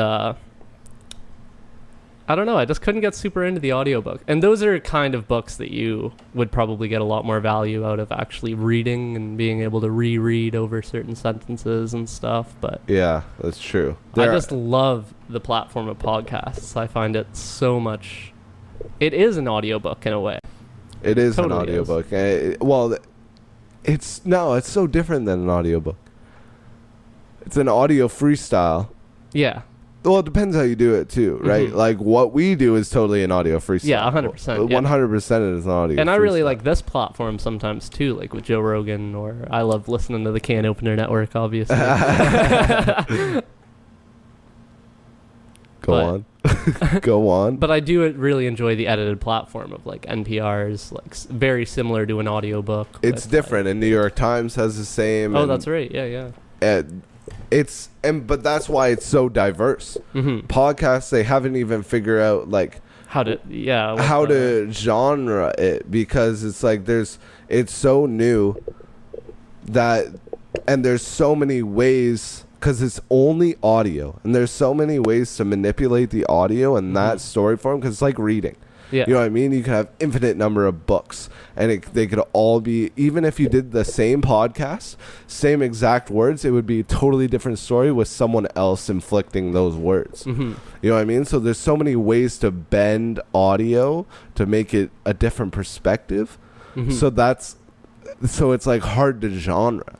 Man, I was talking to this dude at work about it, who I know listens to a lot of podcasts and stuff, and I was like, yeah, my buddy does a podcast, you should check it out sometime, the Can Opener. And I was like, I've been on quite a few episodes and stuff. Shameless plug. Yeah, dude, let's get it. He was like, what do you guys do? And I was like trying to explain it to him and stuff. It's hard. He was like, oh, okay, I get it. You guys are in the two dudes talking genre. And I was like, yeah, that's exactly what it is. Pretty much what's going on right now, sir. You pretty much hit it right on the fucking head. See, but it is a recognizable genre within people who listen to podcasts. Like, that's a big thing. It is a big two thing. dudes talking or two people talking. 100%. And you can make great content that way. I remember Eminem had a line. He was like, "You're only listening because I'm." I totally forget the line. I don't want to butcher it. But I'm just saying what two dudes in a living room would. Like, you know what I mean? And there was never an opportunity for that conversation of two dudes in a living room saying whatever the fuck they want, regardless of public pressure, ever before. And I always think of that Eminem line because he's doing that through music. There wasn't never, other than like public radio. And public radio was so censored until like Howard Stern came in. And Howard Stern was like the original podcaster because he was saying fuck, shit, cunt, bitch ass motherfucker. Like, he was just going, he said whatever he wanted. He was uncensored. He really is recognized all the time as being like the original podcaster. Bro, he makes like $100 million a year. Yeah, he is one of the most like valuable entertainment people in probably North America. Yeah, it's nuts. I feel like he's even such a big part, in my experience anyway, to people who have Sirius Radio. Like, all of my friends who have Sirius love Howard Stern. I feel like he's such a big support behind the brand of Sirius. Yeah, he is. He probably is the majority of Sirius. Literally, wouldn't surprise me. Because what else do you need Sirius for? Yeah, now that we have Spotify. We have Sirius has sports and stuff that still hasn't like found its way out to the other realm of like internet and everything else. But what else do they have? He is the biggest star within that space. Oh yeah. Even in radio at all. But he made a questionable comment and he was like, how does Joe Rogan even make money? Yeah, I remember that. Unbelievably, like, for a guy who has done so much for long form audio in general, to like have that close-minded of an opinion on this, it's like you're clearly getting defensive. And that's dangerous for your career, buddy. Oh yeah. 100%. Man, traffic in any form is just such a valuable thing. If you can draw up a lot of people listening to you or build up any sort of brand at all. Gary Vaynerchuk said that currency is attention. That's the currency we're playing within this realm right now. And the reality that we're all living in, 2018, July 2nd, right? July 2nd? Yep. So day after Canada Day. Yeah, July 2nd. Happy birthday, or God bless Canada. We'll get into that. Yeah. Oh, yeah. But what were you just talking about? Howard Stern and radio and attention. Yeah, attention. Yeah. But nothing... No, I totally forgot where I was going to go with that. Windy day. Man, it's like... What's the temperature today? I don't know what the temperature is. It's not that hot, though. It's not hot compared to yesterday. Yeah, yesterday was Canada Day, and it was Canada's 151st year as a nation. It was incredible. And it was a very good day, but brutally, blisteringly hot. They were predicting it to go up to 50 degrees Celsius. Yeah, which is... So if you're in Fahrenheit, go check what that is in Celsius, dude. It's 100 plus. And it's very hot. And we're very north. It's very strange how we're getting this crazy of temperatures. It gets down to like minus 40 sometimes in the wintertime. And up to, like Evan said, like minus 45 or plus 45 and shit in the summertime. We live in one of the craziest parts in the world climate-wise, I feel like. It varies so much. I don't know where else varies like this. Because even in Europe, they don't get as much snow. We get like feet and feet. We get like 10 feet of snow. Oh, yeah. Like throughout a winter. And there's nowhere like that in Europe. We do live in some of the craziest shit. Oh, yeah. But yesterday was Canada Day, and it was a friggin' amazing day. But downtown, I was reading I forget what the number was. I don't want to butcher it. But I think there were something like, how many people were downtown last year? 60 or 80,000 or something? I have no idea, man. A shit ton of people. And this year there were like a tenth as many people down there. Man, because it of the was heat. so fucking hot. It was ridiculous. You will pass out on the pavement and your body will melt. Honestly. Into the asphalt. That's how hot it is. Like, they won't even find your body because it will be melted. And it will run down the sewer drain. It was ridiculous. But man, one of the highlights for me, I'd say, was right before the fireworks. Right before the fireworks. Yeah, we had like a beautiful spot for the fireworks. So we... we were at my house and we were sweating our ass off because I don't have AC in here. We got a fan. We were bitching about it not being on oscillate. Like we were having those battles. Yo, and another thing, we have the fan off right now because we got to record this friggin' podcast. Yeah, we're sacrificing. So we're sweating our asses off. I got here. sweat dripping down my forehead and I feel it right now. It But is what it is. I got anyway. a cold beer in my right hand. Almost not cold. Yesterday was even worse though. And so we post up this beautiful scene right on the grass, right over where the fireworks are going to be. So over the there's Ottawa Parliament River. Hill. We're on there's Parliament Hill, and that's where people go to watch fireworks. Mm-hmm. And me and Jake were like, "No, let's fuck it. Let's go to Quebec." So we walked across to Quebec, which is left of the Parliament Hill, which is another province across from Ontario. We're very close at that point. And are you gonna close that? Yeah. God bless you. And we walked up. We walked left, we walked down, we walked to this little, it's not really a beach because it was like a man-made river clearly, and there was like concrete structures and shit. And we walked up to this little grassy patch, and it was right over the water where they're shooting the fireworks, and we're like, we are coming here to watch these fireworks. So we circled around, we're like, we were sitting there and we were like, okay, we still got an hour, so let's go get a beer. Obviously we're gonna sell we gotta go get a beer. Obviously we're just a couple of dudes. Like, and so we go to Mill Street Brewery, beautiful place. Shout out. Oh, it's like right on the Ontario Quebec Free advertisement, whatever. like dope as fuck. And really nice place. Great beer. Mill Street Organics is like a classic. And we were sitting there, we were chatting, and there was this older guy sitting behind us. And usually when older guys start talking to us, He was probably like mid to late 50s. he had gray ass hair, bro. He was 65 at least. Maybe, yeah. He was up there. Mm-hmm. He was.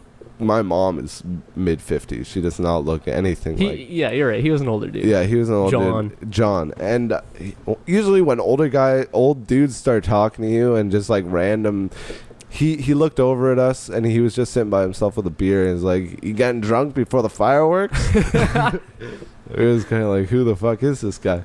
And it's kind of an off-putting feeling. I don't know what it is. Like, you know what I mean? When it's not like it's just strange. You know what I mean? When a stranger like yeah, tries because to be it doesn't so usually friendly because it doesn't usually happen. Mm-hmm. And it's not like he was being super friendly right off the bat, That's true, right? yeah. It was just a dude trying like talking to us. Mm-hmm. But he was a real interesting guy. Man, I really like the guy. I thought he was unreal, man. It was interesting. We started chatting a little bit, and then we invited him over to a table, and we sat there and drank some beers. And he said he was working for the LRT, which is the light rail, like the train that's coming into Ottawa, like the subway. Yeah, it's like a Showed us subway pictures of like the Rideau station, and it's like 3 stories under Rideau, and it's like this big concrete fucking cavern that looks like something out of Spider-Man or something, like out of New York City. Said it was like his 4th LRT project, that he was like an engineer on the project too, and I don't know, he seemed to be very studious, you know. He seemed like he lived an academic lifestyle. 100%. Yeah. You know what I mean? And it was, you expect these people to be kind of weird. Yeah. You know what I mean? You have an expectation for people to be a little strange. And he wasn't strange, so it was off-putting at that point. Yeah, that's true. He was very, like, chill. Yeah, exactly. So it's weird to kind of gauge the scenario where you're in when you're in that moment. Mm-hmm. But he's a great guy. Jacob was telling him about how you were about to go to Kelowna. Yeah, and he was like, "Oh, I was in Kelowna like 4 weeks ago golfing." Because he was from Vancouver. That's why we.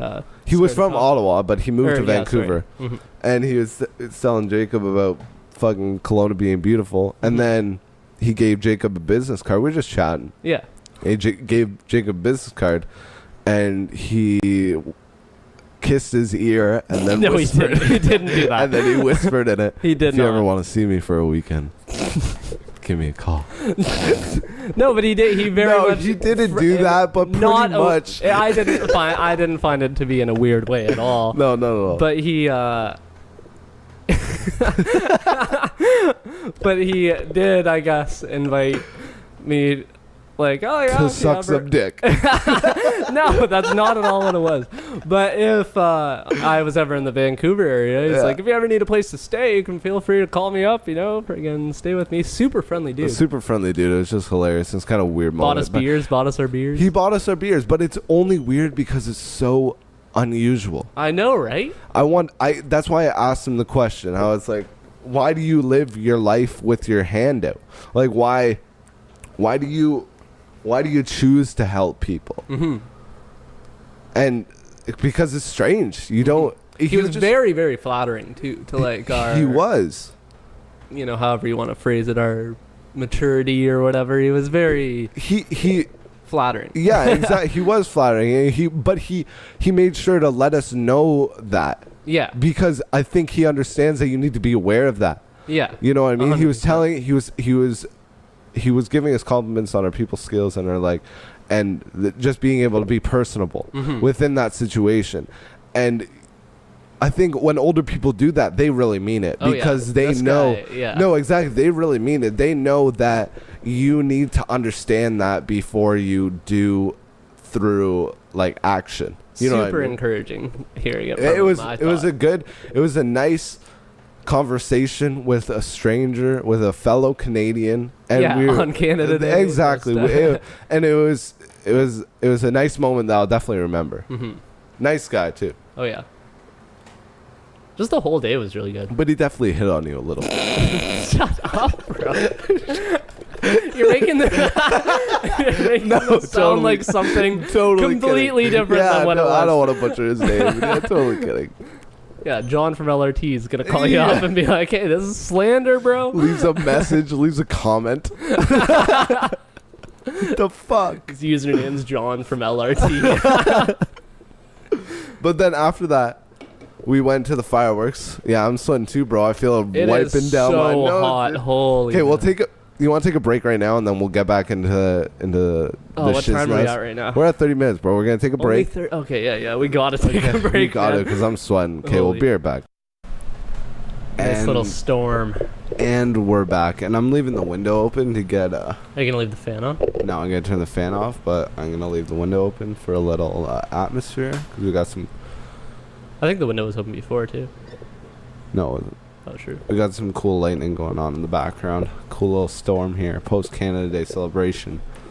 You know, the world's got to balance out, man. When it's really, really hot and really beautiful, you better expect some storm around the corner. That's right. It was too hot to be beautiful the other day. Oh yeah. Anyone living in Ottawa or Ontario will attest to that statement.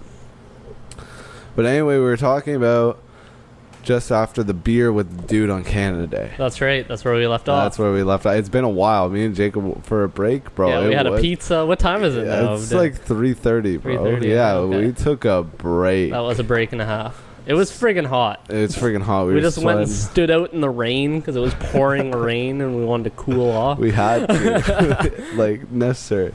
Anyway, we went and watched fireworks.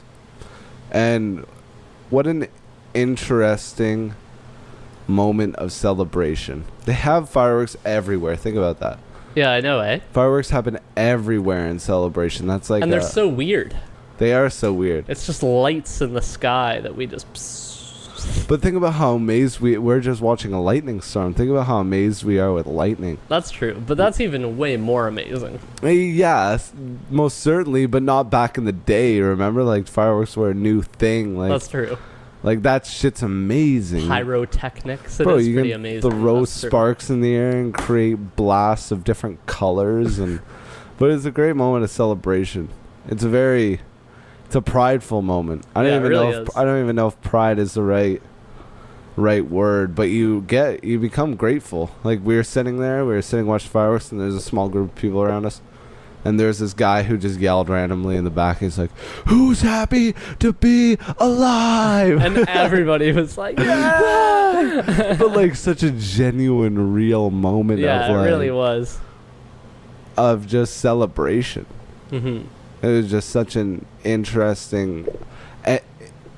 And I just got the feeling last night of like, wow, this is incredible. Think about how many thousands and thousands of people of so many different races and creeds all sit together at one point.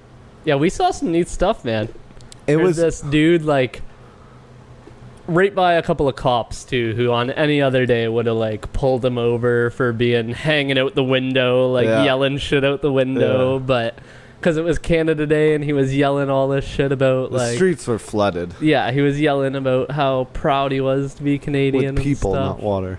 We were seeing people with like turbans that were red. You know what I mean? Mhm. Like so many different whatever the Muslim women wear, the Hijabs.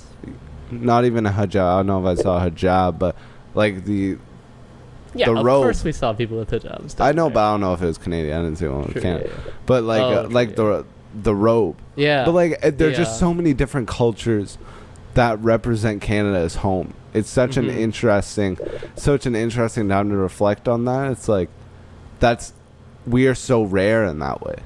Yeah, honestly. We are so rare. We're very multicultural. Extremely, and like successful at it. Oh yeah. That's the thing. We're successful at it.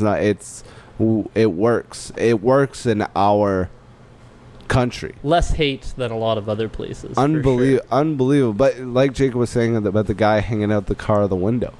He was like, "Viva Canada!" Yeah, it was some different language. I don't know what it was. If you want to go look that up, I don't know what the language was either, It sounded Italian, but it was does. like they were screaming Canada in different languages. That was one of the most memorable moments too, man. That dude meant it so much. He just screamed the look it in like his a warrior. Yeah, honestly. He screamed like he was about to go to war. It was like a big long thing too, Yeah, and he he just loved it, friggin- just the energy He was in so him. into it. Yeah, man, feels good to be Canadian, bro. It does. It's something to be grateful for. Man, we haven't done a podcast since the Bill C-45 hit Royal Ascent. Oh yeah, here's something else to be grateful for living in Canada. Let's hear it, Jacob. What is Bill C-47? That's the bill to legalize marijuana federally in Canada. Woo! That's the one. Yo, our fight for freedom is finally almost over. That's right. You were even watching the debates live and all that. I was The, watching. I the was watching hearings some of the and hearings. Yeah, and they were retarded. Yeah, you were Straight telling up me about some idiotic. Just people defending their own biases. Mm-hmm. And when it gets to that, you understand how stupid it gets. What was the whole 3 tokes thing? It's like as I calculated, this is not verbatim. This is not exact, but 5 tokes of marijuana equals 5 grams. Holy lady, you're packing rimmers here. Yeah, honestly. One full drag of one marijuana cigarette. But it is just a lot of lawmakers opposed who obviously have no experience with the This lady seemed like she had a lot of experience. She's taken 5 tokes and smoking 5. You're right. She must have been doing that since she was in her mom's stomach. Dude. That shit's whack. But obviously it is. Mm-hmm. Huge news, though. Like these conservatives who are representing like 50 plus, think about back in the 70s. Mm-hmm. Like, it was really frowned upon. It's not nearly as frowned upon. In our childhood, we had legalization in the United States of America. So it was coming around, but back then no one did it, right? I feel like even kids who are a few years younger than us are even way more desensitized to it than we are. Oh, totally. Most definitely. It's just not frowned upon anymore. It is for children to do, of course, right? Mm-hmm. But it's way more socially acceptable. Oh, yeah. Which is what I think it should be. Mm-hmm. I don't suggest kids doing it. I don't. No. Your brain finishes developing at 25 or whatever. Mm-hmm. If you want to be safe, stick to that. But fucking, it shouldn't. It shouldn't be what it was. Yeah, I'm not saying that it's good that kids younger than us have a better attitude. I just think they have a much more mature attitude towards weed and a much more understanding perspective than what we grew up with the DARE program and with. Yeah, that's true. The understanding and where we learn the information from. Mm-hmm. Because now it's less looked upon. Even like it's more appropriate for parents to talk to their kids about it than it was, right? Mm-hmm. Reefer madness, bro. Man, even way after Reefer Madness, even when we were in like grade 5, we had to go through that DARE program, and I thought the DARE program was bullshit, man. I don't even remember the DARE program talking about weed, to be totally honest. No, that's what it didn't differentiate, but it just, the main underlying message was that drugs are bad. You shouldn't do drugs. Drugs are bad. What's that South Park episode? Yeah, man. Drugs are Every bad. episode. Okay. Drugs are bad. You shouldn't do them. Okay. But I don't know. It's just such a terrible message, I think. Yeah, it should be more of an understanding thing than a total ignorance thing. But why the fuck do they think why did they do that? Is there not someone there that like slightly understands like how they should approach certain situations like this? Well, that's where it'll be really interesting with weed being legalized, and it'll stop being a criminal justice issue altogether, and it will fall more into like the mental health kind of category of like,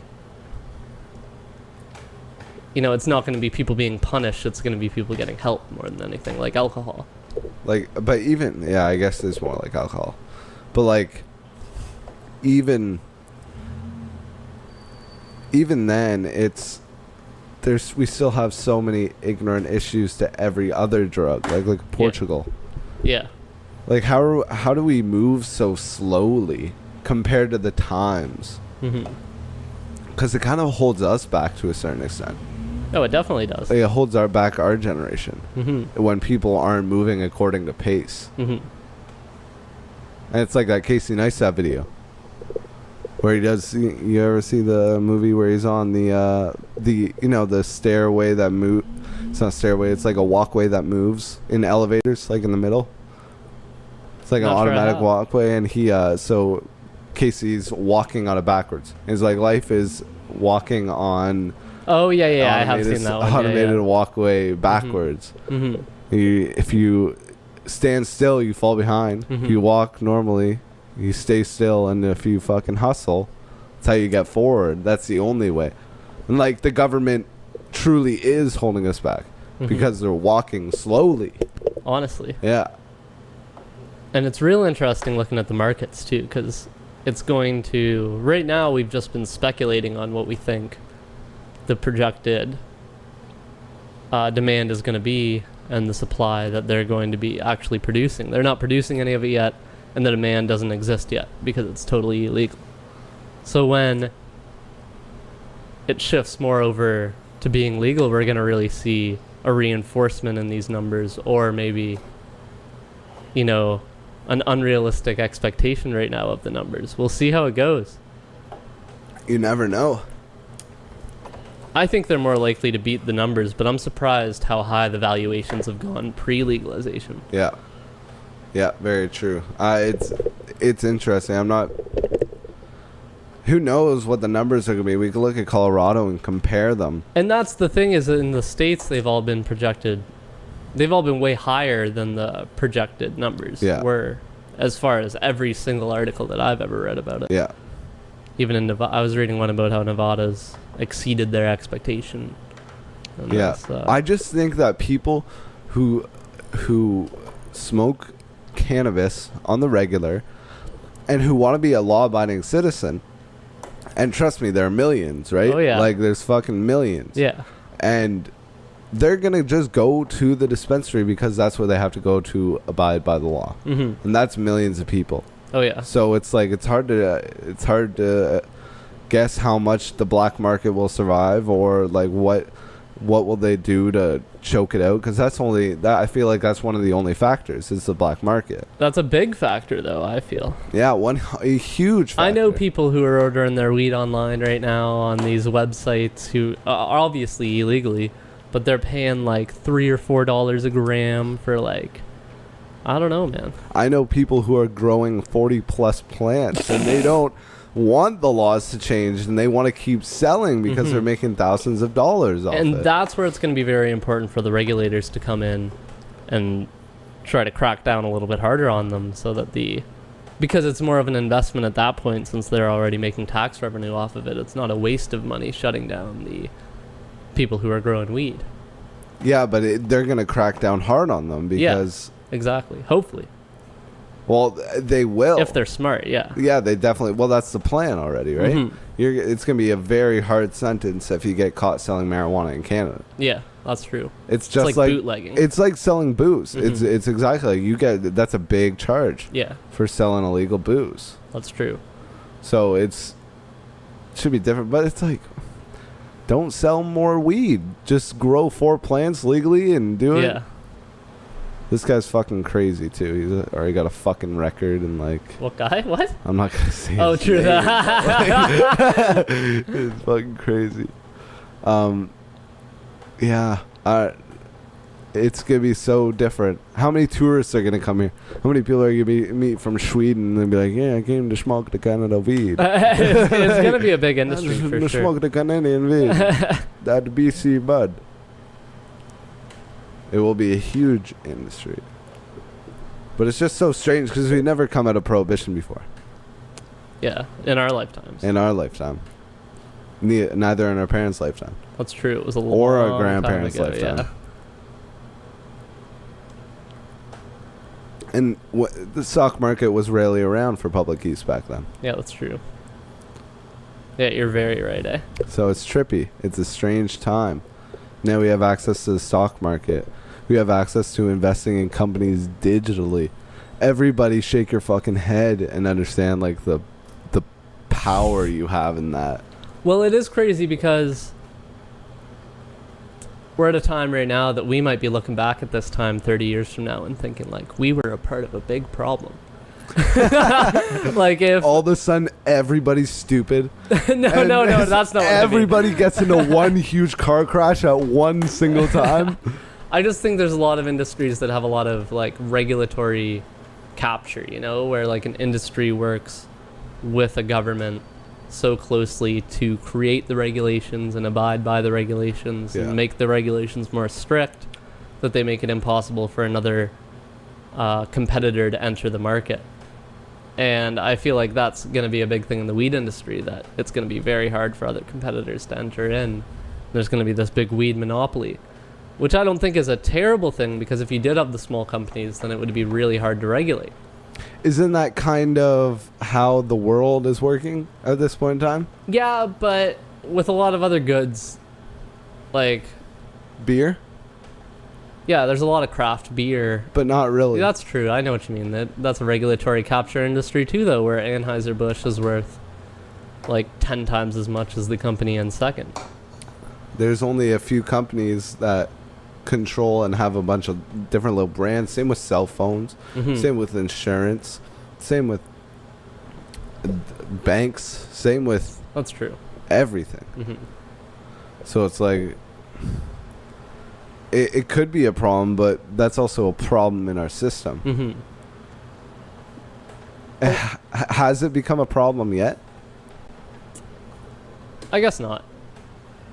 But it's becoming more and more dramatic every year, the difference between the big and the small. Yeah, 100%. Definitely. So, do you think that's the government's way of trying to interfere with that and trying to balance it out a little more?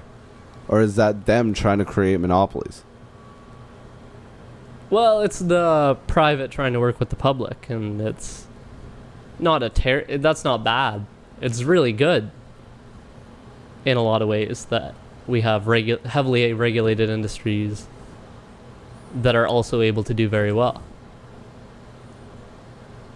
But I feel like there should always be a market for entry. Like tobacco, for example. We wouldn't be able to start our own tobacco company. Or, like you said, our own beer company. If you got a good brand, I got one. DC, Dart City. Dart City, baby. I don't know. I think you'd need like hundreds of millions of dollars. I'm sure you would to break it on the market. You talk about like Coca-Cola and shit. Like they will stomp you out. Mm-hmm. Like there's no... But Coca-Cola has way more of a market of entry regulation-wise. That if you wouldn't have to abide by a bunch of regulations in order to enter that market. Into the soda market? Yeah. But the competition itself would end your career. You're right. But that's not a regulatory capture. That's just a market capture. That's just like they won. In a lot of ways. Yeah. That's not regulations holding other people back, like tobacco or... So do you think a company could do it better than Canopy Growth Corp is doing it right now? Definitely, if the private market was open, if it was more open for more people to... Competition makes everybody better. Yeah. Yeah.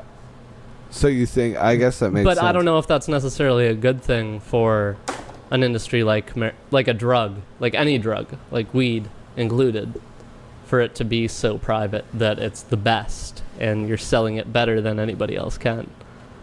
Because yeah, and it totally depends on content too. You can market a lot of things. Yeah. Regardless of content of the product. Mm-hmm. Yeah, I guess it's like pharmaceuticals in the U.S. Yeah. Like that's kind of a trippy situation because it's so privatized that you can do whatever you want with. It's all about selling the pill rather than having the pill for the people who need it.